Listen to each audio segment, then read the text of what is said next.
मायूसी, बेचैनी ऐं डिप्रेशन जे करे सॼो जिस्म मुतासिर थींदो आहे ऐं जेकॾहिं अहिड़ो मर्ज़ मुस्तक़िल तौर ते थी वञे त फालिज थियण जा इम्कान बि वधी वेंदा आहिनि। डिप्रेशन हिकु अहिड़ी ख़तरनाक बीमारी आहे जंहिंजे करे इंसान मौत जे मुंहं में बि वञी सघे थो। माहिरनि मूजिबि इन कैफ़ियत दौरान इंसान खे सुठी खुराक खाइण जी ज़रूरत हूंदी आहे, छो त घणे क़दुरु इंसान डिप्रेशन दौरान सिगरेट जो इस्तेमालु घणो कंदा आहिनि ऐं खाधो बि घटि खाइण शुरू करे छॾनि था, जंहिंजे करे जिस्मानी कमज़ोरी ऐं ब्लड प्रेशर जा ख़तरा बि वधी वेंदा आहिनि। डिप्रेशन जे मरीज़नि खे घुर्जे त हू vitamin C, vitamin D, B vitamins, magnesium, selenium ऐं ज़िंक, कार्बोहाइड्रेट्स, ओमेगा 3 ऐं फैटी एसिड्स जो इस्तेमालु कनि, जॾहिं त ॿियूं बि कुझु खुराकूं आहिनि जेके खाइण सां डिप्रेशन खे घटाए सघिजे थो। माहिरनि जो चवणु आहे त चॉकलेट असांजे जिस्म में बेचैनी ऐं ज़हनी परेशानीअ में 70% ताईं घटिताई कंदो आहे। हूअं बि चॉकलेट खाइण इंसानी सिहत जे लाइ तमामु घणो फ़ाइदेमंद आहे।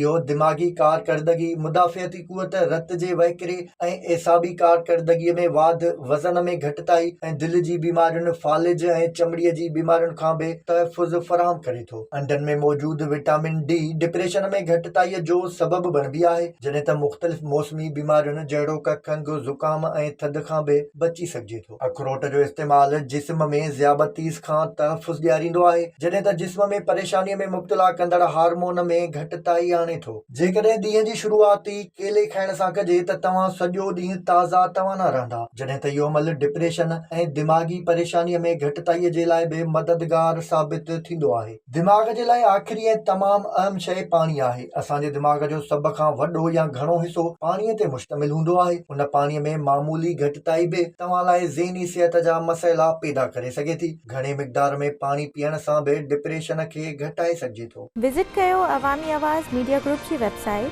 awamiawaz.pk